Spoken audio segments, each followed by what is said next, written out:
Chapitre 25. Apprendre à pleinement exprimer sa colère. Je voudrais parler maintenant de comment exprimer notre colère et comment le faire pleinement. Souvent, les gens pensent qu'exprimer la colère pleinement, c'est faire des choses comme frapper, tuer, reprocher, blesser les autres, soit physiquement, soit mentalement. Oui, ces choses sont des manières d'exprimer notre colère, mais pour moi, ce sont des expressions superficielles de ce qui se passe en nous lorsque nous sommes en colère. Je dis superficielles parce que, comme je vais essayer d'expliquer, lorsqu'on est en colère, on n'est pas vraiment connecté profondément avec nous-mêmes. Si on est vraiment en colère, je voudrais montrer comment on peut se remettre en contact avec la vie en nous, et comment, lorsqu'on est connecté à nous-mêmes, on peut exprimer plus complètement ce qui est vivant en nous que lorsqu'on est en colère. Beaucoup de gens pensent qu'être en colère, c'est signe qu'on est vraiment en train de vivre la vie pleinement. Eh bien pour moi, la colère indique qu'on a beaucoup d'adrénaline qui court en nous. J'imagine qu'on pourrait définir la colère de cette façon. On pourrait dire que c'est quand on a beaucoup d'adrénaline. Mais pour moi, vivre pleinement la vie, c'est être en contact avec les besoins qui nous animent. Et ce que la colère me signale, c'est que je ne suis pas en contact avec ce dont j'ai besoin. Cette façon de voir est un soulagement pour beaucoup des groupes avec lesquels je travaille, qui vivent dans l'oppression et la discrimination, et qui veulent augmenter leur pouvoir de faire changer les choses. Ces groupes sont inquiets lorsqu'ils entendent les termes non-violence, ou bien communiquer avec compassion, parce que si souvent on leur a recommandé de ravaler leur colère, de se calmer et d'accepter le status quo. Ils se méfient des approches qui définissent leur colère comme quelque chose d'indésirable dont ils doivent se débarrasser. Le processus dont je parle, par contre, ne nous encourage pas à ignorer, étouffer ou ravaler notre colère, mais plutôt à exprimer le cœur de notre colère pleinement et franchement en nous reliant à la vie derrière les pensées qui causent notre colère. Le premier pas pour pleinement exprimer notre colère avec la communication non violente, c'est de séparer l'autre personne de toute responsabilité d'être la cause de notre colère. On se purge de pensées comme « il ou elle m'a mis en colère en faisant ceci ou cela ». Cette façon de penser nous conduit à exprimer notre colère de façon superficielle en faisant des reproches ou en punissant l'autre personne. On a vu précédemment que le comportement des autres peut être un stimulus pour nos ressentis, mais jamais la cause. Nous ne sommes jamais en colère seulement à cause de ce que l'autre personne a fait. Nous pouvons identifier le comportement de l'autre personne comme le stimulus de notre colère, mais il est important d'établir une séparation claire entre ce qui est le stimulus de notre colère et ce qui est la cause de notre colère. Je voudrais illustrer cette distinction avec un exemple de mon travail dans une prison suédoise. Je travaillais avec les prisonniers en essayant de leur montrer, à ceux qui s'étaient comportés de manière violente, comment exprimer leur colère pleinement au lieu de tuer, frapper ou violer d'autres personnes.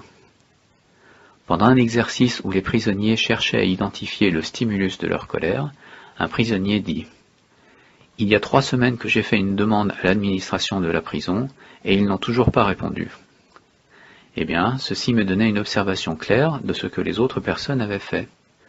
Je lui ai ensuite demandé de dire la cause de sa colère. Lorsque ceci s'est passé, vous vous êtes senti en colère parce que vous vous êtes dit quoi? Il répondit « Je viens de vous le dire, je me suis senti en colère parce qu'ils n'ont pas répondu à ma demande. » Donc, il identifiait le stimulus comme étant aussi la cause. Il s'était laissé persuader que c'était le comportement des administrateurs qui le mettait en colère. Il est facile de se mettre à penser de cette façon dans une culture qui utilise la culpabilité pour manipuler les autres. Dans de telles cultures, il devient important de persuader les gens que nos actions peuvent causer certains ressentis chez les autres, ou bien qu'il est possible de faire à quelqu'un ce qu'on pense qu'il est bien que cette personne fasse. Lorsque les gens utilisent la culpabilité pour manipuler et forcer quelqu'un, ils essayent de dire à cette personne que c'est elle qui est la cause de ce qu'ils ressentent. Ils rejettent sur d'autres la responsabilité de leur propre ressenti. Comme je disais plus tôt, les enfants qui entendent « ça fait de la peine à papa et maman quand tu as de mauvaises notes », ces enfants sont amenés à croire que leur comportement est la cause de la douleur de leurs parents. On retrouve la même dynamique dans les couples. Par exemple, lorsqu'un des partenaires dit « ça me déçoit beaucoup quand tu n'es pas là pour mon anniversaire ». En français, il y a plein d'expressions qui encouragent cette tactique de culpabilisation. On dit « tu m'énerves »,« tu m'as blessé en faisant ça »,« je suis triste quand tu fais ça ». Il y a beaucoup de tournures de phrases, plein d'expressions dans notre langage qui font qu'à force de les utiliser, on finit par se persuader que nos ressentis sont le résultat de ce que les autres font. Donc le premier pas pour exprimer pleinement notre colère, c'est de réaliser que même si ce que les autres font peut être le stimulus de notre colère, ce n'est pas la cause de notre colère. Chapitre 26. La cause de la colère. Alors, qu'est-ce qui est la cause de notre colère ? J'ai suggéré tout à l'heure plusieurs choix qui sont à notre disposition lorsqu'on est confronté à un message ou à un comportement que l'on n'aime pas. La colère est générée quand on fait le choix de reprocher quelque chose à l'autre personne, quand on choisit de penser qu'elle est en faute. La colère nous indique qu'à ce moment-là, on choisit de jouer à être ce que j'appelle le Dieu punisseur. On se fait le juge de ce que l'autre a fait et on décide que la personne est en tort et qu'elle mérite une punition. C'est ça la cause de la colère, cette façon de penser. Même si on n'en a pas forcément conscience, c'est penser de cette façon qui est la cause de notre colère. Une autre façon dont on pourrait répondre à un comportement qu'on n'aime pas est de diriger la lumière de notre conscience sur nos propres ressentis et besoins. Au lieu de monter dans notre tête et de faire une analyse mentale de l'autre personne comme étant en faute, on choisit de se connecter à la vie qui se trouve en nous. La force de cette vie est le plus palpable et accessible lorsqu'on se concentre sur ce dont on a besoin à chaque instant. Par exemple, si quelqu'un arrive en retard pour un rendez-vous et qu'on a besoin d'être rassuré qu'on est important pour cette personne, il se peut qu'on se sente blessé. Si au lieu de ça, ce dont on a besoin est d'utiliser notre temps efficacement et de manière productive, on va peut-être se sentir frustré. Si par contre, ce dont on a besoin, c'est d'une demi-heure de solitude et de calme, on va peut-être se sentir reconnaissant que cette personne soit en retard. Il se peut que l'on ressente du plaisir. Donc ceci montre que ce n'est pas ce que fait l'autre personne, c'est nos propres besoins qui sont la cause de nos ressentis. Lorsqu'on est connecté à notre besoin, que ce soit le besoin d'être rassuré, ou besoin d'efficacité, ou besoin de solitude, on est en contact avec la force de vie qui nous anime.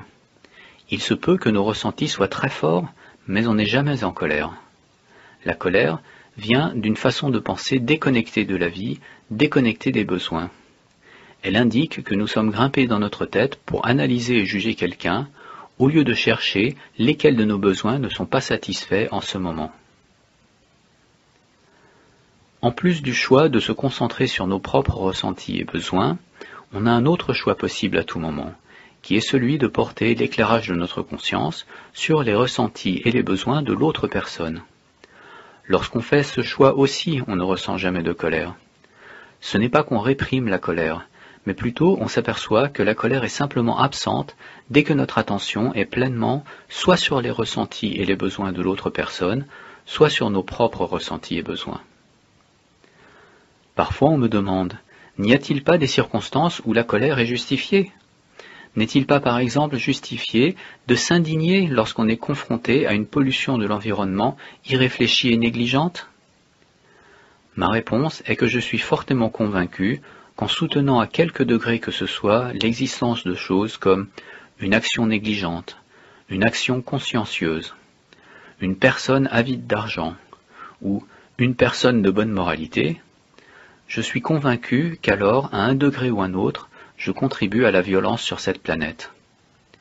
Plutôt que de chercher à déterminer quelle sorte de personnes sont les gens qui tuent, qui violent ou qui polluent l'environnement, je suis persuadé qu'on rend plus service à la vie en portant notre attention sur savoir si ces comportements satisfont nos besoins ou pas. Je vois toute colère comme le résultat d'une forme de pensée qui nous détache de la vie et qui provoque de la violence. C'est ça la cause de la colère. Je pense qu'à la base de toute colère, il y a un besoin qui n'est pas en train d'être satisfait. Donc la colère peut être précieuse si on l'utilise comme une sonnerie d'alarme, pour nous réveiller, pour qu'on s'aperçoive qu'on a un besoin qui n'est pas satisfait et qu'on est en train de penser d'une manière qui probablement empêche que ce besoin soit satisfait. Donc, pour exprimer pleinement notre colère, je suggère qu'on a besoin d'être pleinement conscient de ce dont on a besoin. De plus, il va nous falloir dépenser de l'énergie pour satisfaire ce besoin. Or, la colère détourne notre énergie en la dirigeant vers vouloir punir quelqu'un, au lieu de diriger cette énergie pour satisfaire nos besoins. Au lieu de s'indigner, je recommande de se connecter avec empathie à nos propres besoins et à ceux des autres. Ceci pourra demander beaucoup de pratique, à consciemment remplacer la phrase « Je suis en colère parce qu'il ou elle » et ce qu'a fait la personne, remplacer donc par « Je suis en colère parce que j'ai besoin de » et là on trouve ce dont on a besoin. J'ai reçu une leçon remarquable à propos de la colère, une fois en travaillant avec des élèves dans une école correctionnelle du Wisconsin.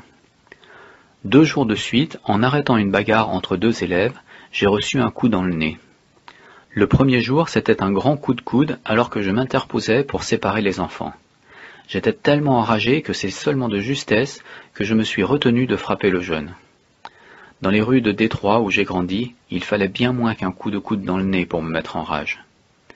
Le deuxième jour, une situation étonnamment similaire. J'ai été frappé dans le même nez en arrêtant une bagarre, et donc j'avais plus de douleur que le jour d'avant, mais je n'étais absolument pas en colère. En méditant profondément ce soir-là sur cette expérience, j'ai reconnu que j'avais étiqueté le premier enfant dans mon esprit comme un enfant gâté. Cette image de lui était dans ma tête déjà avant que son coude frappe mon nez, et quand mon nez reçut le coup, ce n'était plus seulement un coude se cognant dans mon nez, c'était « ce sale garnement n'a aucun droit de faire ça ». Ce jugement passa par ma tête si rapidement que je n'en ai pas eu conscience sur le moment. J'avais un jugement très différent à propos du deuxième enfant. Je le voyais comme une pauvre créature désemparée. Puisque j'avais tendance à m'inquiéter pour cet enfant, bien que mon nez me faisait plus mal et saignait plus le deuxième jour que le premier jour, je n'ai ressenti aucune rage. Je n'aurais pas pu recevoir une leçon plus claire pour m'aider à voir que ce n'est pas ce que les gens font, mais les images et les interprétations dans notre tête qui génèrent notre colère.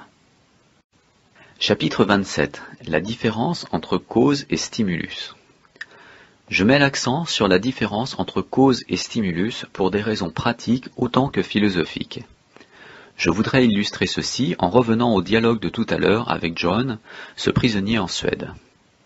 Comme vous vous souvenez, John disait « Il y a 3 semaines que j'ai fait une demande à l'administration de la prison, ils n'ont toujours pas répondu. » Et ensuite, je lui ai demandé « Et lorsque ceci s'est passé, tu t'es senti en colère parce que quoi? Qu'est-ce qui se passait en toi qui t'a mis en colère ?» John « Je viens de te le dire, ils n'ont pas répondu à ma demande. » Je dis « Attends, au lieu de dire « j'ai ressenti de la colère parce que eux », arrête et prends conscience de ce que tu te dis à toi-même qui te met en colère. » John, je ne me dis rien du tout. Et je dis, hé John, arrête, calme-toi, écoute ce qui se passe à l'intérieur de toi-même. John s'arrêta et réfléchit un moment, et ensuite il dit, eh ben je me dis qu'ils n'ont aucun respect pour les êtres humains, c'est une bande de bureaucrates égoïstes qui n'ont rien à faire des autres et qui pensent qu'à eux-mêmes, c'est une bande de... Et j'interrompis et je dis, c'est bon, c'est assez. Regarde tout ce qui se passe en toi, c'est pour ça que t'es en colère, t'as toutes ces pensées-là. Il dit, eh ben c'est quoi le problème de penser ça? Je dis pas qu'il y a un problème ou que c'est mal de penser comme ça. J'essaye juste que tu vois que de penser comme ça, c'est ça qui te met en colère. Je dis pas qu'il faut pas juger les gens, que tu devrais pas penser comme ça. Si je disais ça, alors je serais en train de le faire moi-même. Non, je voudrais juste que tu vois que quand tu vois les gens comme ça et que tu penses comme ça, c'est cette façon de penser de ta part qui te met en colère. Maintenant, je voudrais que tu essayes autre chose. Maintenant, demande-toi quels sont tes besoins qui sont exprimés par ces pensées. Tu vois, souviens-toi de ce que je disais tout à l'heure, John, que tous les jugements qui nous mettent en colère sont en fait des expressions de nos besoins, que c'est nos besoins qui sont la source de tout ça. Un de tes besoins n'est pas satisfait, alors concentre-toi sur ce besoin qui n'a pas été satisfait par ce qu'ils ont fait. John réfléchit un bon moment, et à la fin, il s'exclama. Marshall, j'ai besoin de cette formation que je demande. Si j'ai pas cette formation, dès que je serai dehors, c'est clair que je vais finir par me retrouver ici dans cette prison.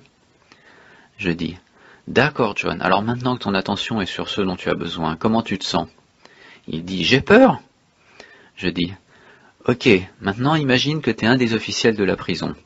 Imagine que je suis un prisonnier. Est-ce que j'ai plus de chances de voir mes besoins satisfaits si je viens te voir en disant « Dites, j'ai vraiment besoin de cette formation et j'ai peur de ce qui va se passer si je l'ai pas ?» Ou bien si j'arrive en te voyant comme un égoïste de bureaucrate. Même si je dis pas ça tout haut, mes yeux vont révéler que c'est comme ça que je suis en train de penser. Quelle approche va mieux me permettre de satisfaire mes besoins, tu crois? John restait assis en fixant le sol, silencieux. Je dis « Hé mec, qu'est-ce qui se passe? Ça va ?» John dit « Je peux pas en parler maintenant. » 3 heures plus tard, John vint me trouver et dit « Marshall, j'aurais voulu que tu m'enseignes il y a 2 ans ce que tu m'as enseigné ce matin à propos de la colère. J'aurais pas eu à tuer mon meilleur pote. » Je suis persuadé que toute violence est le résultat de l'erreur que font les gens qui, comme ce jeune prisonnier, pensent que leur douleur vient des autres et que ces autres méritent d'être punis pour ce qu'ils ont fait. Une fois, j'ai vu le plus jeune de mes fils prendre une pièce de 50 centimes dans la chambre de sa sœur. Je lui dis « Brett, est-ce que tu as demandé à ta sœur si tu peux prendre ça ?» Il répondit « Je lui ai pas pris. » À ce moment-là, j'avais plusieurs options. Je pouvais le traiter de menteur, ce qui cependant aurait été à l'encontre de la satisfaction de mes besoins, puisque chaque jugement d'une autre personne diminue les chances que nos besoins soient satisfaits. Ce sur quoi je concentrais mon attention à ce moment-là était critique. Si je le jugeais en train de me mentir, cela m'engagerait dans une direction. Si j'interprétais qu'il ne me respecte pas assez pour me dire la vérité, je serais engagé dans une autre direction. Si cependant je choisissais soit de m'intéresser avec empathie à ce qui se passait en lui, soit d'exprimer avec une honnêteté totale ce que je ressentais et ce dont j'avais besoin, j'allais grandement augmenter mes chances de voir mes besoins satisfaits. La façon dont j'ai exprimé mon choix, qui dans cette situation s'est révélé utile, n'a pas été parce que j'ai dit, mais parce que j'ai fait. Au lieu de le juger comme étant en train de me mentir, j'ai essayé d'entendre son ressenti. J'ai supposé qu'il était effrayé, et que son besoin à ce moment-là était de se protéger d'être puni. En empathisant avec lui, j'ai eu l'occasion d'établir une connexion émotionnelle qui allait nous permettre à tous les deux de satisfaire nos besoins. Mais si je l'avais approché en pensant qu'il ment, même sans que je le dise tout haut, il ne se serait probablement pas senti assez en sécurité pour exprimer ouvertement ce qui s'était passé. Si je l'avais jugé être un menteur, ce jugement, même sans le dire tout haut, nous aurait éloignés l'un de l'autre et lui aurait compliqué la réponse. Les gens savent quand on les juge. Ce qu'on exprime avec notre corps le montre tout autant que ce qu'on dit. Et si je juge que quelqu'un est un menteur, pourquoi est-ce qu'ensuite cette personne voudrait me dire la vérité? Est-ce que quiconque a envie d'être sincère face à quelqu'un qui juge et qui punit? Je voudrais suggérer que quand nos têtes sont remplies de jugements et d'analyses où les autres sont mauvais, intéressés seulement par l'argent, irresponsables, menteurs, tricheurs, qu'ils font passer le profit avant la vie, ou qu'ils se comportent d'autre façon indésirable, que nous on trouve indésirables et on pense qu'ils ne devraient pas se comporter comme ça, alors très peu d'entre eux s'intéresseront à nos besoins. Si on veut protéger l'environnement et on va voir un cadre dans une grande entreprise avec l'attitude « Vous savez, vous êtes vraiment quelqu'un qui tue la planète, vous n'avez aucun droit de détruire la nature comme vous faites. » Alors même avant d'avoir dit un seul mot, je pense qu'on a sérieusement compromis nos chances de satisfaire nos besoins. Ça m'étonnerait qu'on trouve beaucoup d'êtres humains qui peuvent rester focalisés sur nos besoins quand on est en train de les exprimer à travers des images de tout ce qui ne va pas chez ces personnes. C'est sûr que ça peut parfois marcher d'utiliser ce genre de jugement pour intimider les gens et faire qu'ils satisfassent nos besoins. S'ils se sentent si effrayés, si coupables ou si honteux qu'ils en viennent à changer leur comportement, on peut se mettre à penser que c'est possible de gagner en disant aux gens ce qui ne va pas chez eux. Mais avec une perspective plus large, on s'aperçoit qu'à chaque fois que nos besoins se trouvent satisfaits de cette façon, non seulement on perd, mais on a contribué très concrètement à la violence sur cette planète. On a peut-être résolu un problème dans l'immédiat, mais on en a créé un autre. Plus les gens entendent de reproches et de punitions, plus ils deviennent fermés et agressifs, et moins ils s'intéressent à nos besoins dans le futur. Donc même si notre besoin présent est satisfait, dans le sens que les gens font ce qu'on veut, on va le payer plus tard. Chapitre 28. Technique pour exprimer sa colère. Donc, voyons concrètement les étapes nécessaires pour pleinement exprimer notre colère. Première étape, on s'arrête et on ne fait rien, On respire juste un grand coup. On s'abstient de faire des reproches à la personne ou de la punir. On se contente de rester silencieux. Ensuite, on identifie les pensées qui nous mettent en colère. Par exemple, on a entendu des mots qui nous portent à penser qu'on a été exclu d'une conversation pour des raisons raciales. On sent de la colère, on s'arrête et on identifie les pensées qui tournent dans notre tête. On voit qu'on est en train de se dire « c'est pas juste de faire ça, c'est du racisme qu'elle fait là ». Et puisqu'on sait que tous les jugements de cette sorte sont de tragiques expressions de nos besoins, on passe à l'étape suivante et on prend conscience des besoins qui se trouvent derrière ces jugements. Quand je juge quelqu'un comme étant raciste, le besoin pourrait être pour de l'inclusion dans le groupe, de l'égalité, du respect, de la relation humaine. Pour nous exprimer pleinement, on ouvre maintenant la bouche, mais ce qui sort n'est pas la colère et les jugements qui causent la colère. Maintenant, nous sommes en contact avec la vie, ce qui sort est quels sont nos besoins qui n'ont pas été satisfaits. Et notre ressenti n'est plus la colère, parce que quand on est en contact avec nos besoins, on vit d'autres ressentis que la colère. Il se peut qu'on se sente frustré, impuissant, triste, mais jamais en colère. Cependant, il se peut qu'il faille beaucoup de courage pour nommer ces ressentis. C'est facile pour moi de me mettre en colère et de dire à quelqu'un « c'est raciste de faire ça ». D'ailleurs, je peux même trouver du plaisir à dire ce genre de choses, alors que ça peut être très effrayant de creuser jusqu'aux ressentis et aux besoins plus profonds qui se trouvent derrière. Donc, pour exprimer pleinement ce qui se passe en nous, on ne se contente pas de s'arrêter à la colère et d'exprimer ça, ou bien d'exprimer les jugements qu'on a. Pour s'exprimer pleinement, on pourrait par exemple dire « Quand vous êtes entré dans la salle et que vous avez commencé à parler aux autres sans me parler à moi, et ensuite quand vous avez fait ce commentaire sur les blancs, je me suis senti blessé et triste. J'ai aussi eu peur, ça a réveillé mon besoin d'être traité à égalité avec les autres. Je voudrais que vous me disiez ce que vous ressentez quand je vous dis ça. »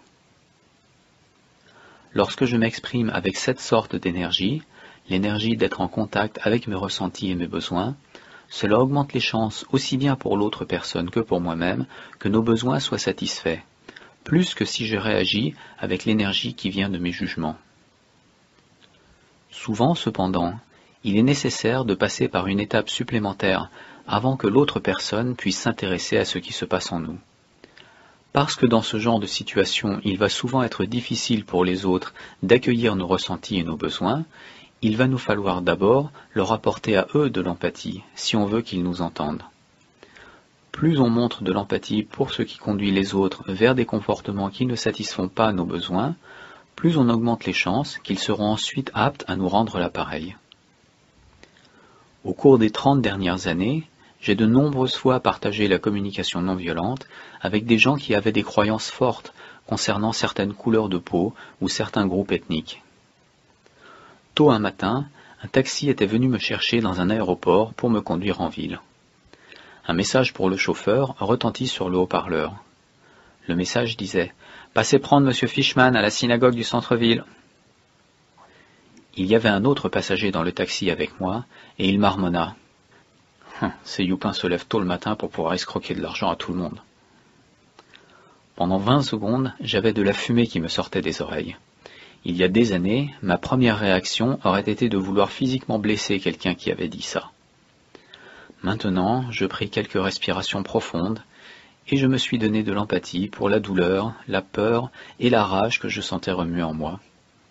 J'ai écouté mes ressentis, mais ensuite je suis resté conscient que ma colère ne venait pas de mon compagnon de taxi, ni de ce qu'il venait de dire. Au lieu de ça, j'ai réalisé que son commentaire avait déclenché en moi l'éruption d'un volcan intérieur. J'ai pu voir que ma colère avait une source plus profonde que le jugement qui m'avait mis en colère. Je me suis recalé dans mon siège et j'ai simplement laissé les pensées violentes se dérouler jusqu'à extinction. Me donner cette empathie m'a alors permis de porter mon attention sur ce qu'il y avait d'humain derrière son message. J'ai voulu voir la beauté en lui, comprendre ce qui était vivant en lui quand il a fait cette remarque. Je voulais aussi qu'il me comprenne moi, avec la douleur que je ressentais, et j'étais convaincu qu'il serait plus à même d'y arriver s'il sentait que je saisissais avec empathie ce qui se passait en lui quand il avait dit ce qu'il avait dit. Je lui ai demandé Est-ce que vous vous sentez frustré parce que vous avez des besoins qui n'ont pas été satisfaits quand vous avez traité d'argent avec des juifs? Il y pensa un moment et répondit. Ouais, ces gens-là sont répugnants, ils feraient n'importe quoi pour de l'argent. Alors je dis, si je comprends bien, vous ressentez donc de la méfiance et le besoin de vous protéger quand vous êtes impliqué financièrement avec eux. C'est ça, dit-il. Et il continua à laisser sortir plus de jugements, pendant que j'écoutais les ressentis et les besoins derrière chacun d'eux. Lorsqu'on pose notre attention sur les ressentis et les besoins de quelqu'un d'autre, on vit notre humanité commune. Lorsque j'entends qu'il a peur et qu'il veut se protéger, je reconnais comment moi aussi j'ai parfois besoin de me protéger. Je sais ce que c'est que d'avoir peur. Donc, lorsque ma conscience est concentrée sur les ressentis et les besoins de quelqu'un d'autre, je vois la dimension universelle de ce que nous vivons chacun. Bien sûr, j'avais un gros problème vis-à-vis de ce qui se passait dans sa tête, mais j'ai appris que j'apprécie les êtres humains beaucoup plus si je ne m'arrête pas sur leurs pensées dans ce genre de situation. Avec les gens qui pensent de la façon dont ils pensaient, j'ai appris à savourer la vie beaucoup plus en entendant seulement ce qui se passe dans leur cœur, sans m'arrêter sur ce qui se passe dans leur tête. Cet homme continua à déverser sa tristesse et sa frustration. Très vite, il en avait fini avec les Juifs et il passa aux gens de couleur. Il était rempli de douleur à propos de plusieurs sujets. Après presque 10 minutes que je passais à simplement l'écouter, il s'arrêta. Il se sentait compris. À ce moment-là, je lui ai dit ce qui se passait pour moi. Je lui ai dit, « Vous savez, quand vous avez commencé à parler, j'ai ressenti beaucoup de frustration et de tristesse et de découragement parce que j'ai eu des vécus très différents des vôtres avec des personnes juives et je voulais vous dire que j'ai eu ces expériences différentes. Pouvez-vous me dire ce que vous m'entendez dire maintenant ?» L'homme hésita un instant et dit, « Eh bien, je ne dis pas qu'ils sont tous... » J'ai dit, « Attendez, excusez-moi, pouvez-vous juste me dire ce que vous m'avez entendu dire ?» L'homme dit, « Qu'est-ce que vous voulez dire ?» Je dis, « C'est vraiment important pour moi, je voudrais que vous l'entendiez, donc je voudrais le répéter. Je veux vraiment que vous entendiez la douleur que j'ai ressentie quand j'ai entendu ce que vous avez dit. C'est vraiment important pour moi que vous entendiez ça. Je disais que j'ai ressenti une vraie tristesse parce que mes expériences avec des personnes juives ont été très différentes. Je souhaitais juste que vous ayez eu quelques expériences qui soient différentes de celles que vous avez décrites. Voulez-vous me dire ce que vous m'avez entendu dire juste à l'instant ?» L'homme dit, « Vous dites que j'ai aucun droit de parler comme j'ai fait. » Je dis, « Merci de me dire que c'est ce que vous avez entendu. Je vois que j'ai pas été clair. » Non, je ne dis pas que vous n'avez aucun droit de parler comme ça. J'essayais de dire que je voudrais que vous m'entendiez autrement que ça. Je ne veux pas vous reprocher quoi que ce soit. Je n'ai aucun désir de vous faire des reproches. J'ai ralenti la conversation parce que dans mon expérience, dès que les gens entendent un reproche, c'est qu'ils n'ont pas réussi à entendre notre douleur. Si cet homme disait « C'est des choses terribles que j'ai dites, c'était des propos racistes », il n'aurait pas entendu ma douleur, il aurait entendu un reproche qu'il pensait justifié. Donc dès que les gens pensent qu'ils ont fait quelque chose de mal, ils ne vont pas pleinement appréhender notre douleur. Je ne voulais pas qu'il entende un reproche, je voulais qu'il sache ce qui se passait dans mon cœur quand il a dit ce qu'il a dit. C'est facile de faire des reproches. Les gens sont habitués à entendre des reproches. Parfois ils sont d'accord avec ce qu'on leur reproche et ils se détestent, ce qui ne les empêche pas de continuer à se comporter de la même façon. Et parfois c'est nous qu'ils détestent, pour ce dont on les a traités. Et dans ce cas non plus, ils n'arrêtent pas leur comportement. Si on sent un reproche entrer dans notre esprit, comme je l'ai ressenti dans le taxi, il se peut qu'il nous faille ralentir, revenir en arrière et entendre leur douleur un peu plus longtemps. J'ai essayé à nouveau de traduire ma douleur en mots, et j'ai pu voir que peut-être je m'y prenais d'une façon inutilement compliquée. Donc j'ai essayé d'aller au plus simple. Et il fut alors capable de me répéter ce qu'il m'avait entendu dire.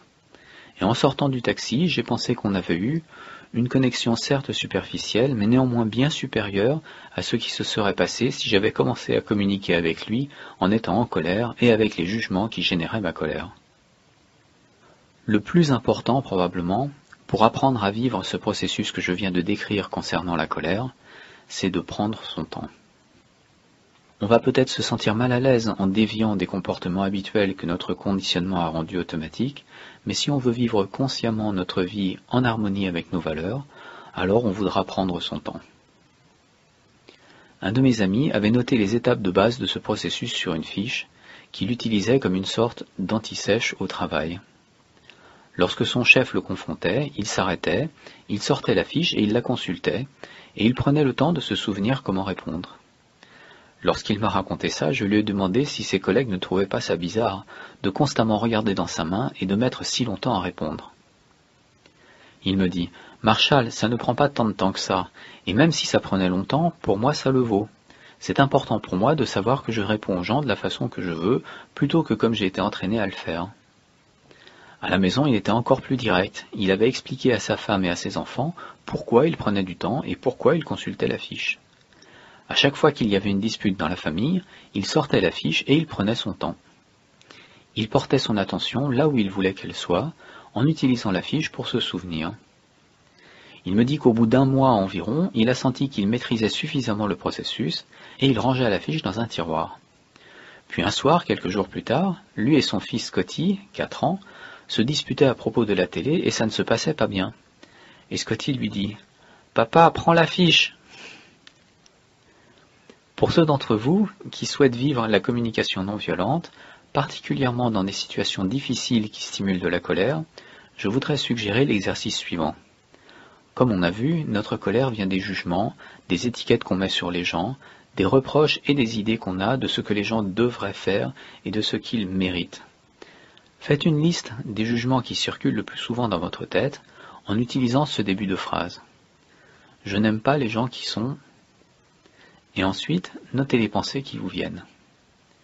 Passez en revue ces jugements négatifs, et pour chacun, demandez-vous. Lorsque je fais ce jugement sur une personne, de quoi est-ce que je pourrais avoir besoin à ce moment-là, qui se retrouve exprimé sous la forme de ce jugement? De cette façon, vous vous entraînez à cadrer votre pensée en termes de besoins non satisfaits, plutôt qu'en termes de jugement. L'entraînement est essentiel parce que la plupart d'entre nous avons été élevés, si ce n'est dans les rues de Détroit comme moi, alors dans un endroit à peine moins violent.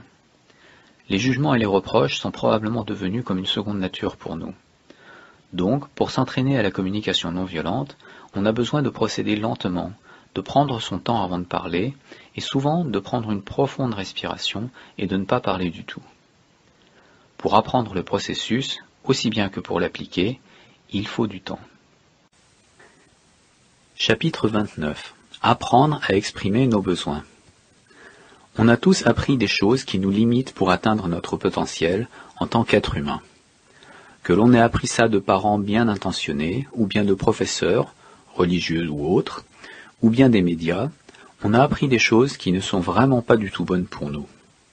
Transmis depuis des générations, des siècles même, beaucoup de cet apprentissage destructeur est si profondément imprimé dans notre vie que nous n'en sommes plus conscients. Dans un de ses sketchs, le comique Buddy Hackett, qui a grandi en mangeant la cuisine pas du tout légère de sa mère, raconte que jusqu'à son service militaire, il ne savait pas que c'était possible de quitter la table sans avoir des brûlures d'estomac après chaque repas. Il était tellement habitué à la cuisine de sa mère que pour lui, les brûlures d'estomac étaient devenues partie de sa vie. De la même façon, la souffrance générée par un conditionnement culturel nocif fait tellement partie de notre vie que souvent nous ne remarquons plus sa présence. Il faut énormément d'énergie et de conscience pour reconnaître cet enseignement destructeur et pour le transformer en des pensées et des comportements qui soient utiles et au service de la vie. Ceci demande une bonne connaissance des besoins humains, ainsi que la capacité à entrer en contact avec soi-même. 2 aptitudes qui peuvent être difficiles à pratiquer si on a été soumis à un apprentissage culturel qui nous enseigne à être déconnecté de soi-même. Non seulement on ne nous a pas enseigné à bien connaître et exprimer nos besoins, mais souvent en plus on a été exposé à un conditionnement culturel qui nous empêche d'être conscients de ce qui se passe en nous. Comme décrit précédemment, nous avons hérité un langage qui servait les rois et les puissants dans des sociétés basées sur la domination. Les gens du peuple, dissuadés de développer la conscience de leurs propres besoins, ont au lieu de cela été éduqués à être de gentilles personnes mortes. Notre culture implique que les besoins sont négatifs et destructeurs. Dire d'une personne qu'elle a beaucoup de besoins suggère de l'insuffisance ou de l'immaturité. Quand les gens expriment leurs besoins, ils sont souvent catalogués comme égoïstes, et parfois simplement utiliser le pronom personnel « je » peut être perçu comme de l'égoïsme ou de l'inaptitude. En nous encourageant à séparer observation et évaluation, pour reconnaître les pensées ou les besoins qui donnent forme à nos ressentis, et à exprimer nos demandes clairement sous la forme d'action, la communication non violente augmente la conscience qu'on a du conditionnement culturel qui nous influence à tout moment. Et porter la lumière de notre conscience sur ce conditionnement est un pas essentiel pour briser son emprise sur nous. On peut utiliser la communication non violente pour résoudre les conflits intérieurs qui causent souvent une dépression. Dans son livre « Révolution en psychiatrie », Ernest Becker attribue la dépression à des alternatives cognitives bloquées. Pour moi, ceci signifie qu'on se retrouve avec un dialogue intérieur composé de jugements moralisateurs, on perd le contact avec ce dont on a besoin, et on ne peut plus alors agir pour satisfaire ses besoins. La dépression indique donc un état d'aliénation par rapport à nos propres besoins. Une femme qui étudiait la communication non violente souffrait d'un profond épisode de dépression. On lui demanda d'identifier les voix en elle lorsqu'elle se sentait le plus déprimée et de les écrire sous forme d'un dialogue, comme si elles se parlaient les unes aux autres. Les 2 premières lignes de son dialogue étaient: première voix, qu'elle appela la femme d'affaires. Je devrais accomplir plus dans ma vie, je suis en train de gâcher ma vie, je gâche mon éducation, je gâche mes aptitudes. La 2e voix, qu'elle appela la mère consciencieuse, lui dit: tu n'es pas réaliste, tu es la mère de 2 enfants, tu ne peux déjà pas gérer cette responsabilité, alors comment est-ce que tu veux faire quoi que ce soit de plus? Notez comment ces messages intérieurs sont infestés de jugements moralisateurs et de mots tels que « devrait »,« gâcher mon éducation et mes aptitudes », etc. Dans la tête de cette femme, des variantes de ce dialogue se déroulaient depuis des mois. On lui a alors demandé d'imaginer que la voix femme d'affaires prenait un cours de communication non violente et d'imaginer ce que cette voix dirait si elle le disait en termes de ses ressentis et de ses besoins. Elle traduit alors « Je devrais accomplir plus dans ma vie, je suis en train de gâcher mon éducation et mes aptitudes » en « Lorsque je passe autant de temps à la maison avec les enfants sans pratiquer ma profession, je me sens découragé parce que j'ai vraiment besoin du sens d'accomplissement que j'avais quand je travaillais. Donc, je voudrais maintenant trouver du travail à mi-temps dans ma profession. » Ensuite, ce fut le tour de la voix mère consciencieuse de suivre le même processus.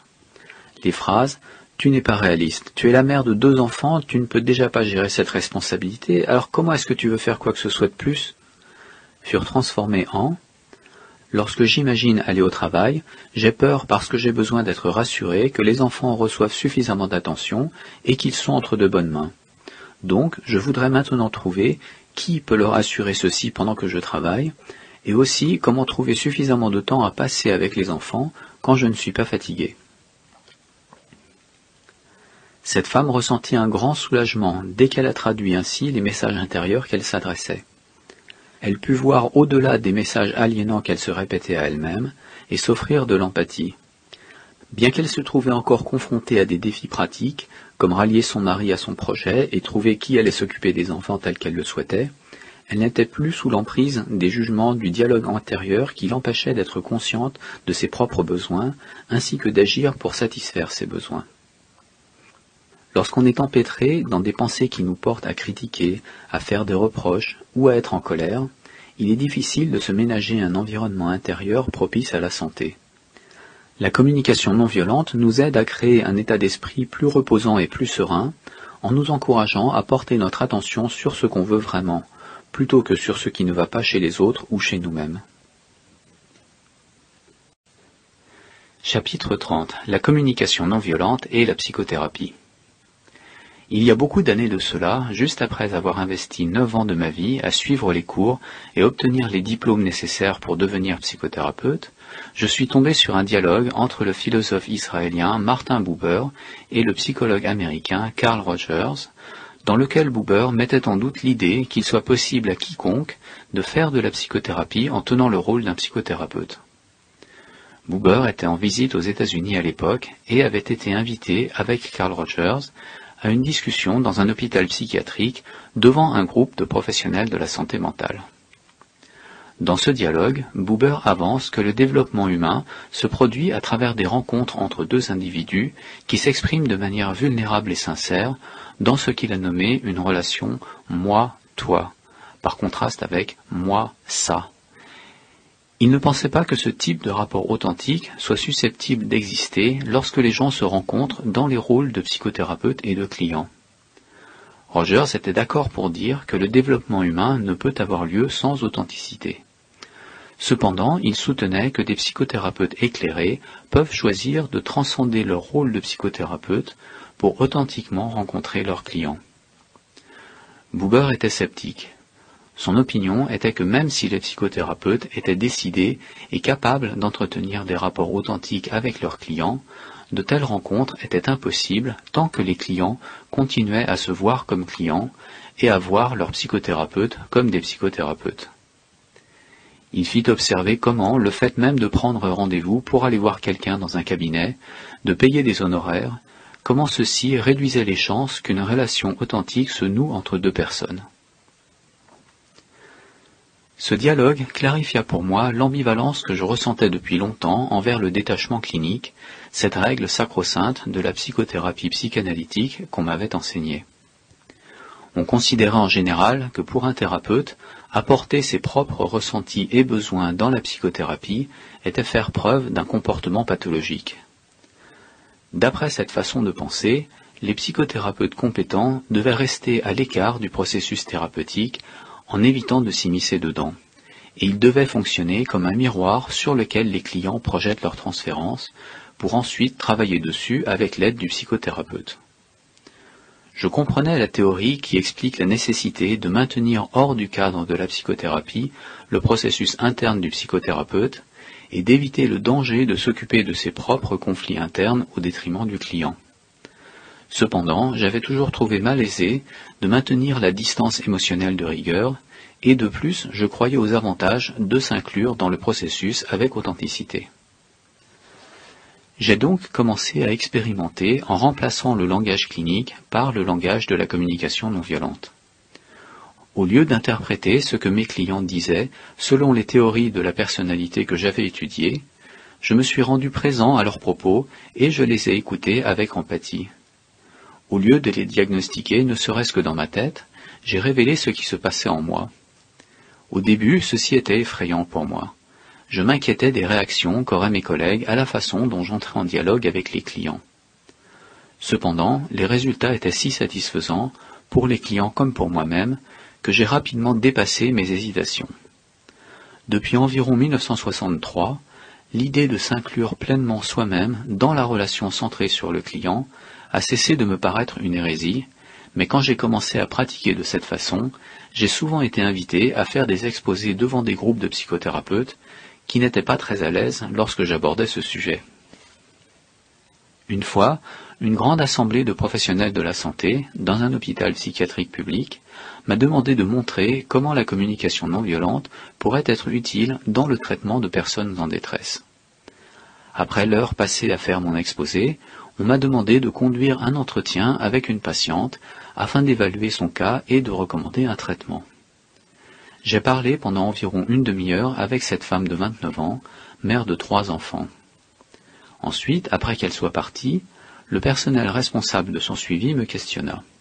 « Docteur Rosenberg, son psychiatre commença, veuillez poser un diagnostic différentiel.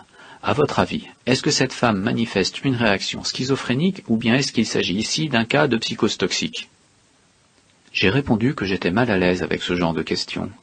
Même quand je travaillais dans un hôpital psychiatrique pendant mes études, je n'étais jamais certain au moment de classer les gens dans l'une ou l'autre de ces catégories. Depuis, J'ai lu des études indiquant un manque d'unanimité chez les psychiatres et psychologues sur les définitions des termes qu'ils utilisent. Les rapports concluent que les diagnostics de patients en hôpital psychiatrique dépendent plus de l'école que les psychiatres ont fréquentée que des caractéristiques des patients eux-mêmes. J'ai dit ensuite que j'aurais des réticences à utiliser ces termes, même si leur usage était établi de manière cohérente, parce que je n'arrivais pas à voir comment ceci aidait les patients. En médecine physique, le fait d'identifier précisément le processus pathologique qui a causé une maladie indique souvent clairement la direction à prendre pour le traitement, mais j'ai dit que je ne voyais pas ce rapport dans le domaine de ce qu'on appelle les maladies mentales. Dans mon expérience, les équipes soignantes examinant un cas en hôpital passaient la majeure partie de leur temps à débattre du diagnostic à poser. Le psychiatre responsable du cas en question pouvait demander l'aide de l'équipe pour mettre au point un programme de soins, mais souvent cette demande était ignorée et le débat revenait sur le diagnostic. Lorsque dans le groupe auquel je m'adressais, on m'a posé cette question sur le diagnostic que j'avais de cette femme, j'ai expliqué au psychiatre que la communication non violente suggère que je me pose les questions suivantes, plutôt que de penser en termes de ce qui ne va pas chez la patiente. Des questions comme « Qu'est-ce que cette personne ressent ? De quoi a-t-elle besoin ? Qu'est-ce que moi je ressens en réponse à cette personne ? Quels sont mes besoins derrière mes ressentis ? Quelle action ou décision est-ce que je suggérerais à cette personne avec l'idée que ceci lui permettrait de vivre plus heureuse ? Remarquez comme nos réponses à des questions comme celle-ci révèlent beaucoup à propos de nous-mêmes et de nos valeurs. Nous nous rendons personnellement bien plus vulnérables que si nous nous contentons de diagnostiquer l'autre personne. Une autre fois, on m'a demandé de faire une démonstration de la façon dont la communication non violente pourrait être enseignée à des personnes diagnostiquées comme schizophrènes chroniques. Sous le regard d'environ 80 psychologues, psychiatres, assistants sociaux et infirmiers, 15 patients qui avaient été diagnostiqués de la sorte furent réunis autour de moi sur la scène. Alors que je me présentais et que j'expliquais le but de la communication non violente, un des patients exprima une réaction d'une manière qui me sembla sans rapport avec ce que je disais. Sachant que cet homme avait été diagnostiqué comme un schizophrène chronique, j'ai succombé à la pensée clinique en présumant que mon échec à comprendre ces mots venait de sa confusion mentale. « Vous semblez avoir du mal à suivre ce que je dis, » lui dis-je.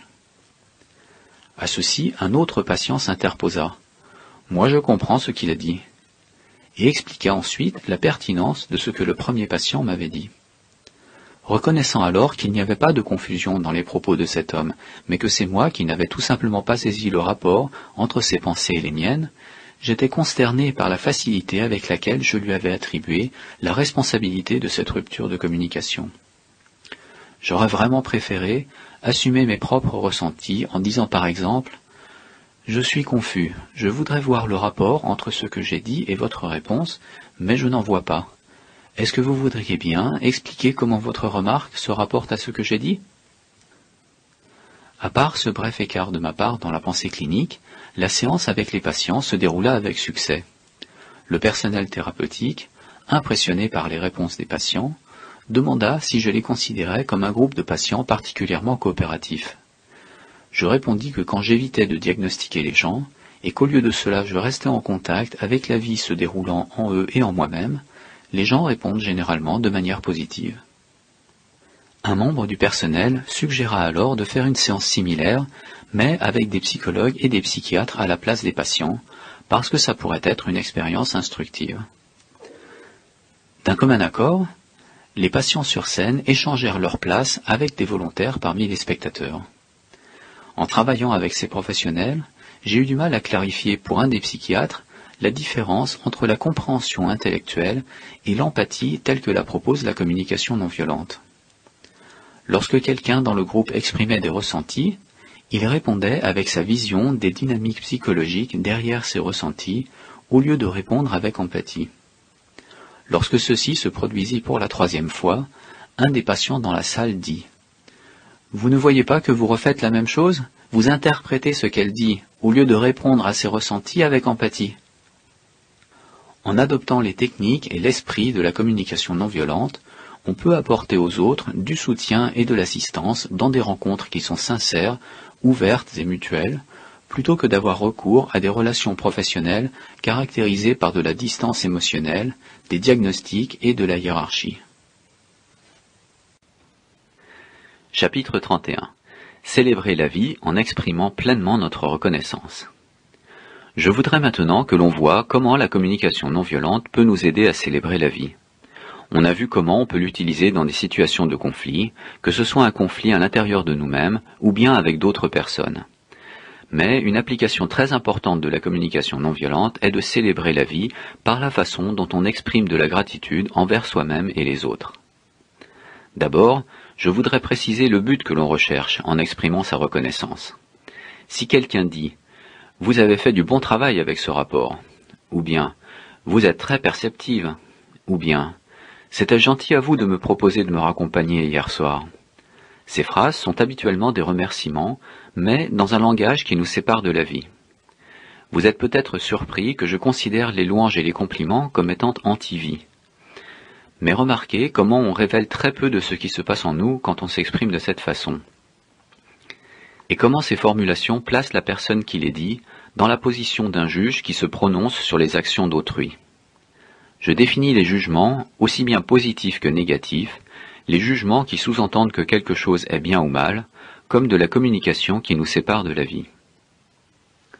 Dans les formations que je fais en entreprise, je rencontre souvent des cadres qui défendent cette pratique de faire des louanges et des compliments en disant que ça donne de bons résultats. Ils affirment que les recherches démontrent que si un supérieur complimente les employés sur leur travail, ils travaillent plus dur. Et j'entends la même chose dans les écoles. Si les enseignants complimentent les élèves étudient plus. Lorsque les gens citent ces recherches, en général, ils parlent des effets à court terme. Et à court terme, c'est vrai que souvent les gens travaillent plus dur, lorsqu'ils reçoivent des récompenses sous forme de louanges et de compliments. Cependant, les recherches montrent qu'une fois que les gens commencent à s'apercevoir qu'on est en train de les manipuler, les louanges et les compliments cessent d'améliorer les performances. Et ce qui me dérange le plus, c'est que la beauté de la gratitude sincère est souillée lorsque les gens commencent à reconnaître que le but caché derrière la gratitude est de leur soutirer quelque chose. Lorsqu'on utilise la communication non violente pour exprimer notre reconnaissance, c'est purement par célébration, pas parce qu'on veut quelque chose en retour. Notre seule intention est de partager le bonheur que l'on ressent lorsque quelqu'un enrichit notre vie. Plus d'une fois, on m'a fait la remarque. Oui, mais et si vous voulez donner à quelqu'un plus d'estime de soi? Je réponds à ces gens que je voudrais qu'ils voient ce qu'ils sont en train de dire. Je voudrais qu'ils voient que si quelqu'un dépend pour son estime de soi, des louanges et des compliments que les autres lui font, alors je ne dirais pas qu'on donne à cette personne plus d'estime de soi, je dirais qu'on l'a rendue dépendante de l'approbation des autres. Pour exprimer de la reconnaissance en communication non violente, il y a 3 choses à clarifier. D'abord, les actions que l'autre personne a faites qui ont contribué à notre bien-être. Ensuite, quels besoins chez nous ont été satisfaits par ces actions. Troisièmement, les ressentis agréables qui ont été générés par le fait que nos besoins soient satisfaits. L'ordre de ces éléments peut varier et parfois les 3 peuvent être transmis par un sourire ou un simple « merci ». Cependant, si on veut s'assurer que notre gratitude est pleinement reçue, mon expérience m'indique qu'il est utile de développer notre capacité à exprimer verbalement ces 3 éléments. Le dialogue suivant montre comment des louanges peuvent être transformées en de la reconnaissance qui incorpore chacun de ces 3 éléments. Une participante s'approcha de moi après un atelier et dit « Marshall, vous êtes fantastique !» Je lui répondis « Je n'arrive pas à recevoir autant que je voudrais de cette reconnaissance que vous donnez. » La participante dit « Hein, quoi? Pourquoi vous dites ça ?» Je dis « Vous savez, dans ma vie, on m'a beaucoup dit que je suis ceci ou cela, parfois quelque chose de positif, parfois pas positif du tout, mais je ne me souviens pas avoir jamais appris quoi que ce soit de précieux quand on me dit ce que je suis. Je ne pense pas qu'il y ait une quelconque valeur à s'entendre dire ce qu'on est. J'aimerais tirer du plaisir de votre reconnaissance et en apprendre quelque chose, et pour ça, il me faudrait des informations autres que seulement me dire ce que je suis. » La participante demanda « Comme quoi ?» Eh bien d'abord, je voudrais savoir ce que j'ai dit ou fait qui a enrichi votre vie aujourd'hui. Elle dit « Vous êtes si intelligent !» Je dis « Ah, j'ai bien peur que vous veniez de me donner un autre jugement qui me dise ce que je suis. Mais ça me laisse toujours perplexe, à me demander ce que j'ai fait qui d'une façon ou d'une autre a contribué à votre vie. » Elle réfléchit un moment, puis elle regarda dans les notes qu'elle avait prises et dit « Ah, je vois ce que vous voulez dire. Regardez ça. Vous avez dit ces deux choses. » J'ai regardé ce qu'elle avait noté. « Oui, j'ai bien dit ces deux choses. Ah, c'est donc à propos de ces deux choses que j'ai dites que vous voulez me parler. » Elle dit « Oui. » Et je dis « Et maintenant je voudrais savoir, qu'est-ce que vous ressentez après que j'ai dit ces deux choses ?» Elle dit « Soulagée et pleine d'espoir. » Je dis « D'accord, voilà qui me permet de plus savourer votre gratitude. Et maintenant, ce qui m'aiderait vraiment à en tirer du plaisir, je voudrais savoir lesquels de vos besoins ont été satisfaits après que j'ai dit ces deux choses. » Elle dit « C'est au sujet de mon fils de 18 ans, je n'arrive pas à communiquer avec lui. Depuis qu'il a 5 ans, on n'arrête pas de se disputer et on n'arrive jamais vraiment à s'entendre. Je désespérais à force de chercher sans succès des solutions pour avoir plus de chaleur entre nous, et ces deux choses que vous avez dites ont satisfait mon besoin de solutions concrètes pour arriver à une bonne connexion avec lui. » En entendant toutes les trois informations, ce que j'avais fait, ce qu'elle ressentait, lesquels de ses besoins étaient satisfaits, je pouvais alors célébrer cette gratitude avec elle. Si elle avait exprimé sa reconnaissance dès le début en utilisant la communication non violente, ça aurait pu donner par exemple « Marshall, lorsque vous avez dit ces deux choses, et là elle me montrait les deux choses qu'elle avait notées, lorsque vous avez dit ça, j'ai ressenti de l'espoir et du soulagement, parce que j'avais vraiment besoin d'une solution pour arriver à établir le contact avec mon fils, et ces deux choses m'ont donné cette solution que je cherchais pour rétablir ce lien que je veux avoir avec lui. » Chapitre 32. Recevoir de la reconnaissance. Nous sommes beaucoup à être mal à l'aise quand on nous témoigne de la gratitude. On s'inquiète de savoir si on l'a mérité et si on a eu des professeurs ou bien des supérieurs qui ont utilisé la gratitude pour nous pousser à plus de résultats. On se demande si on va se retrouver à devoir quelque chose en échange. Ou bien on s'inquiète de savoir si on va être à la hauteur de ce qu'on voit comme des attentes derrière la gratitude. Quand on est habitué à une culture où les échanges se font en achetant, en méritant ou en gagnant, on peut être mal à l'aise avec l'idée de donner et recevoir, tout simplement. La communication non violente nous encourage à recevoir la reconnaissance des autres avec la même qualité d'empathie qu'on témoigne lorsqu'on écoute n'importe quel autre message. On entend ce qu'on a fait qui a contribué au bien-être des autres, on entend leurs ressentis, et les besoins qui chez eux ont été satisfaits. On reçoit dans notre cœur cette belle et joyeuse réalité qui est qu'on peut chacun améliorer la qualité de vie des autres. Mon ami Nafez Assaïli m'a montré comment recevoir de la reconnaissance avec grâce.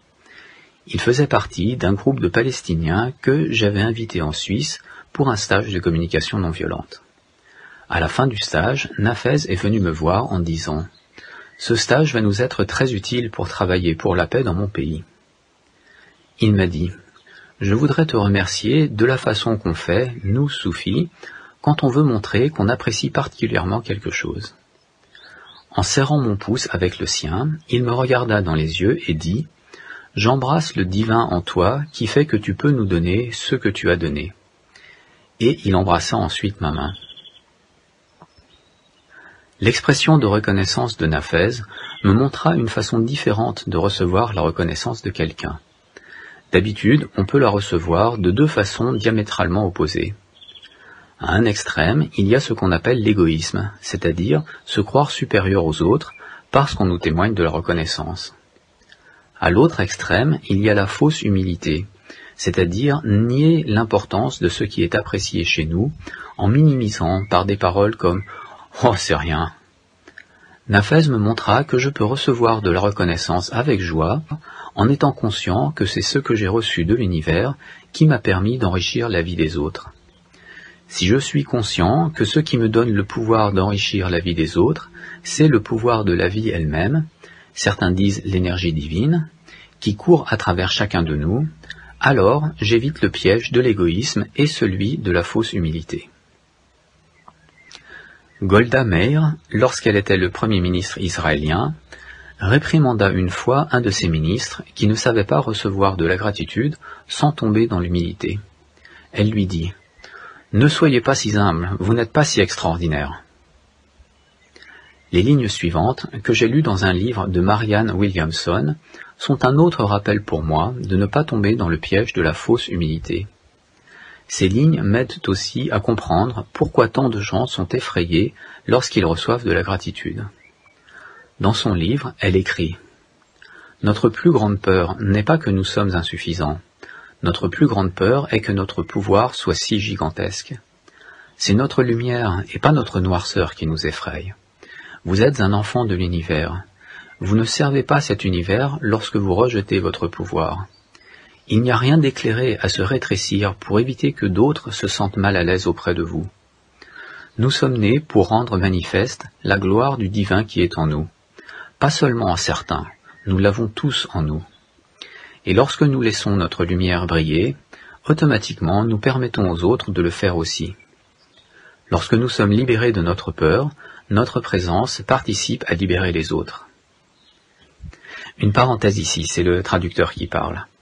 Je comprends que le but de l'auteur est de nous encourager, mais il me semble important d'être conscient que si on cherche à éviter de briller, il doit y avoir de bonnes raisons à cela. Ce genre d'attitude, comme réprimer sa lumière, sa joie, son enthousiasme, à mon avis, si on le fait, c'est probablement parce que dans notre petite enfance, il a été très important de prendre l'habitude de réprimer ça, pour se protéger de conséquences graves et peut-être même mortelles. On parlera de ça dans les prochains épisodes, mais un tout jeune enfant n'a pas encore développé sa capacité de raisonnement. Donc, si on prend des habitudes comme celle-ci très tôt, c'est parce que c'est notre instinct de survie qui intervient pour nous protéger. Et cet instinct n'intervient que lorsque notre organisme détecte un danger mortel.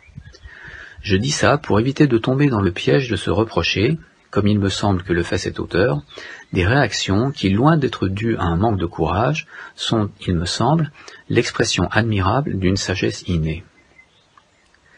Et deuxième remarque, dans ce chapitre, plutôt que d'utiliser le mot Dieu, je l'ai remplacé par l'univers ou la vie avec une majuscule. Parce que je voudrais rendre ce que dit Marshall plus accessible à ceux qui, comme moi, sont prêts à accepter que dans l'univers, il y a quelque chose qui nous dépasse, nous humains, mais qui pour autant sont rebutés par l'idée de personnifier ça sous la forme d'un être qui nous surveille et qui nous juge, et qui nous dicte notre conduite. Fin de la parenthèse. Paradoxalement, malgré notre gêne à recevoir de la reconnaissance, nous sommes pour la plupart d'entre nous assoiffés de reconnaissance pour ce que nous avons accompli. Lors d'une fête surprise qu'on m'avait organisée, un de mes amis, qui avait 12 ans, a suggéré un jeu pour aider à ce que les invités fassent connaissance. On a tous écrit une question sur un petit papier. On les a tous mis dans un saladier, et ensuite, chacun son tour, on a pioché une question pour y répondre à haute voix. Comme je venais d'intervenir auprès de plusieurs services sociaux et compagnies industrielles, ce que j'avais entendu tellement de fois au cours de ces interventions me tournait dans la tête. À quel point les gens avaient exprimé cette soif de reconnaissance pour ce qu'ils accomplissaient au travail. J'avais entendu encore et encore plein de variations sur le thème de « Vous avez beau vous décarcasser, jamais un merci de qui que ce soit, mais faites une petite erreur et là, il y a toujours quelqu'un pour vous sauter dessus. » Donc pour ce jeu qui avait été suggéré, j'ai écrit la question « Quelle est la reconnaissance que quelqu'un pourrait exprimer qui vous ferait sauter de joie ?» Une femme tira cette question du saladier, la lut et commença à pleurer. Elle était directrice d'un foyer pour femmes battues. Elle mettait une énergie considérable chaque mois pour faire un emploi du temps qui satisferait le maximum possible d'employés. Mais à chaque fois que l'emploi du temps était présenté, au moins une ou deux personnes se plaignaient.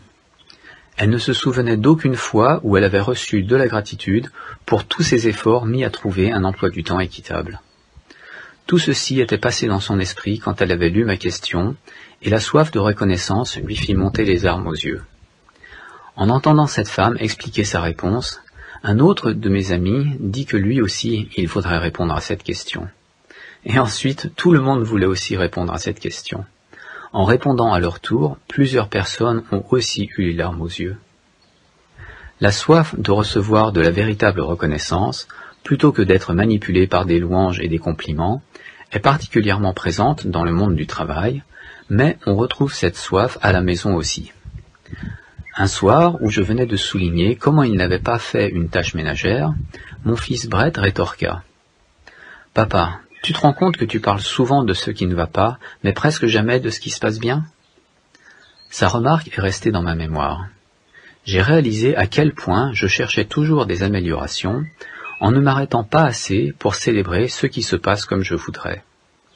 Je venais juste de finir un stage avec plus d'une centaine de participants, qui avaient tous été très satisfaits, à l'exception d'une personne. Cependant, ce qui me tournait dans l'esprit, c'était l'évaluation que cette personne avait écrite. Ce soir-là, alors que je réfléchissais au fait que ce soit si souvent ce qu'on aurait voulu faire, mais qu'on n'a pas fait, qui nous reste à l'esprit, plutôt que de fêter ce qu'on a réussi, j'ai écrit une chanson qui commence par « Si je suis parfait à 98% à tout ce que je fais, c'est les 2% que j'ai ratés dont je me souviens après. » J'ai réalisé que j'avais le choix d'adopter à la place de cette attitude celle d'une enseignante que je connaissais. Un de ses élèves, n'ayant pas révisé pour une évaluation, s'était résigné à rendre une feuille blanche avec juste son nom en haut. Il a été surpris quand il lui a rendu sa copie avec une note de 14%. Il demanda, n'en revenant pas, « Pourquoi est-ce que j'ai 14% ?» Elle répondit, « Une présentation propre. » Depuis que la remarque de mon fils Brett m'est réveillée, j'essaye d'être plus conscient de ce que les gens font qui enrichit ma vie, et je prends soin de leur exprimer ma reconnaissance. J'ai été profondément ému par un passage dans le livre de John Powell, The Secret of Staying in Love, entre parenthèses que je n'ai pas trouvé en français, dans lequel il décrit sa tristesse à propos de n'avoir pas réussi, pendant que son père était encore vivant, à lui exprimer la gratitude qu'il ressentait à son égard. Comme c'est triste, m'a-t-il semblé, de rater sa chance d'exprimer sa gratitude aux personnes qui ont été les plus grandes influences positives dans notre vie. Immédiatement, j'ai pensé à mon oncle, Julius Fox. Lorsque j'étais enfant, il venait tous les jours laver et prendre soin de ma grand-mère, qui était totalement paralysée. Lorsqu'il prenait soin d'elle, il avait toujours un beau sourire plein d'amour. Bien que les tâches qu'il accomplissait pour ma grand-mère apparaissaient souvent au jeune garçon que j'étais comme plutôt répugnantes, il se comportait avec elle comme si elle lui faisait le plus beau cadeau qu'elle puisse faire, en le laissant prendre soin d'elle. Ceci m'a donné un merveilleux modèle de force masculine qui m'a bien souvent servi au cours des années depuis. Je me suis aperçu que je ne lui avais jamais exprimé ma reconnaissance. Et j'ai pris conscience qu'il était malade et proche de sa fin. J'ai pensé à lui exprimer ma gratitude, mais j'ai ressenti ma résistance. Je me suis dit, je suis sûr qu'il sait déjà ce qu'il représente pour moi, c'est pas la peine de lui dire. En plus, ça risque de le mettre mal à l'aise si je lui dis ça. Dès que ces pensées se présentèrent, je savais déjà qu'elles n'étaient pas vraies. Ça m'était arrivé trop souvent de penser que les gens savaient à quel point je leur suis reconnaissant, et de découvrir ensuite que non. Et quand même les gens étaient mal à l'aise, ils voulaient quand même entendre la gratitude exprimée clairement en paroles. Toujours hésitant, je me suis dit que de simples mots n'allaient pas rendre justice à la profondeur des sentiments que je voulais communiquer. Mais j'ai rapidement vu que ce n'était pas vrai. Oui, il se peut qu'il soit difficile de transmettre avec des mots la vraie mesure de ce qu'on ressent, mais comme je l'ai appris, tout ce qui vaut la peine d'être fait, vaut la peine d'être mal fait. Il s'est trouvé que peu de temps après, j'étais assis à côté de mon oncle Julius à une réunion de famille, et j'ai simplement laissé les mots s'écouler librement de moi. Il les a reçus avec joie, sans être mal à l'aise. Encore tout plein d'émotions après cette soirée, je suis rentré chez moi et j'ai composé un poème que je lui ai envoyé. On m'a dit plus tard qu'après avoir reçu mon poème, il avait demandé qu'on le lui lise chaque jour, jusqu'à sa mort 3 semaines plus tard. Je me souviens avoir demandé à cet oncle, il y a longtemps, comment il avait développé une capacité si remarquable à donner avec compassion. Il a semblé honoré par ma question, à laquelle il réfléchit, avant de répondre. On m'a fait le don d'avoir de bons modèles sur qui prendre exemple. Lorsque je lui ai demandé qui ils étaient, il a dit Eh bien, ta grand-mère a été celle qui m'a le plus influencé, dont j'ai appris le plus. Tu as habité avec elle quand elle était déjà malade, donc tu ne sais pas comment elle était vraiment. Par exemple, est-ce que ta mère t'a raconté la fois où, pendant la Grande Dépression de 1929, elle a hébergé un tailleur et sa femme et leurs 2 enfants, qui ont vécu dans notre famille pendant 3 ans, après qu'il ait perdu sa maison et son commerce dans la dépression? Je me souvenais très bien de cette histoire. Elle m'avait profondément impressionné quand ma mère me l'avait racontée, parce que je ne suis jamais arrivé à comprendre où ma grand-mère avait trouvé de la place pour la famille du tailleur, alors qu'elle avait elle-même 9 enfants dans une maison plutôt petite. L'oncle Julius raconta la compassion de ma grand-mère avec plusieurs autres anecdotes que j'avais toutes déjà entendues quand j'étais enfant. Ensuite il demanda « Et alors certainement, ta mère t'a aussi parlé de Jésus ?» Je demandai « Jésus comment ?»« Jésus. » Je répondis « Non, oncle Julius, elle ne m'a jamais parlé de Jésus. » L'histoire à propos de Jésus a été le dernier précieux cadeau que j'ai reçu de mon oncle avant qu'il meure. C'est l'histoire vraie d'un homme qui se présenta un jour à la porte de la cuisine de ma grand-mère, demandant un peu à manger. Ça n'était pas inhabituel.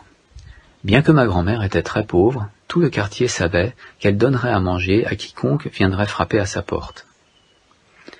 L'homme qui vint ce jour-là était hirsute, avec une barbe et de longs cheveux noirs, ses vêtements déchirés, et il portait autour du cou une croix façonnée avec des branches attachées avec de la corde. Ma grand-mère l'invita dans sa cuisine pour lui donner à manger. Pendant qu'il mangeait, elle lui demanda son nom. Il répondit « Mon nom est Jésus ». Elle demanda « Vous avez un nom de famille ?»« Je suis Jésus le Sauveur ». L'anglais de ma grand-mère laissait à désirer.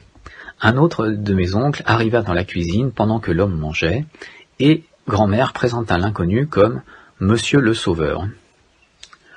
Pendant qu'il continuait à manger, ma grand-mère demanda où il habitait, et il répondit « Je n'ai pas de domicile ». Elle demanda « Et où est-ce que vous allez passer la nuit? Il fait froid ?» Il dit « Je ne sais pas ». Elle dit « Voudriez-vous rester ici ?» Il resta 7 ans. J'ai appelé ma mère ce soir-là et je lui ai dit « Maman, pourquoi est-ce que tu ne m'as jamais raconté l'histoire avec Jésus ?» Ma mère dit « Oh mon Dieu, il y avait une histoire comme ça tous les jours que je pourrais te raconter à propos de ta grand-mère. Je pensais que je t'avais raconté celle-ci. »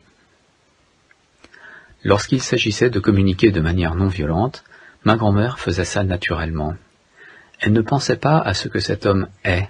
Si elle avait fait ça, elle l'aurait probablement jugé fou et elle se serait débarrassée de lui. Non, ma grand-mère pensait en termes de ce que les gens ressentent et de quoi ils ont besoin. S'ils ont faim, on leur donne à manger. S'ils n'ont pas d'endroit pour se mettre à l'abri, on leur donne un endroit où dormir. Une autre chose que je voudrais vous dire à propos de ma grand-mère, c'est qu'elle adorait danser. Et ma mère se souvient l'entendre souvent dire « Pourquoi marcher quand on peut danser ?» Je voudrais finir cette émission sur la non-violence et la compassion avec un poème que j'ai écrit à propos de ma grand-mère après avoir parlé avec mon oncle ce soir-là. Je l'ai écrit en l'honneur de ma grand-mère qui parlait et vivait naturellement le langage de la communication non violente. Un jour, un homme nommé Jésus arriva devant la porte de ma grand-mère. Il demandait un peu à manger. Elle lui offrit ça et aussi plus. Il dit qu'il était Jésus, le sauveur de l'humanité. Elle n'appela pas Rome pour vérifier. Il resta plusieurs années, comme beaucoup d'autres qui n'avaient pas d'endroit où aller. De sa façon juive qu'elle avait, elle me fit comprendre ce que Jésus disait. De cette précieuse façon qu'elle avait, elle me montra ce que Jésus disait. Et c'est « Soignez les malades, nourrissez les affamés, puis prenez un peu de repos. Dansez quand vous pouvez, au lieu de marcher, et faites de votre domicile un nid douillet. » Oui, c'est de sa façon juive qu'elle avait, qu'elle me fit comprendre ce que Jésus disait. De cette précieuse façon qu'elle avait, elle me montra ce que Jésus disait.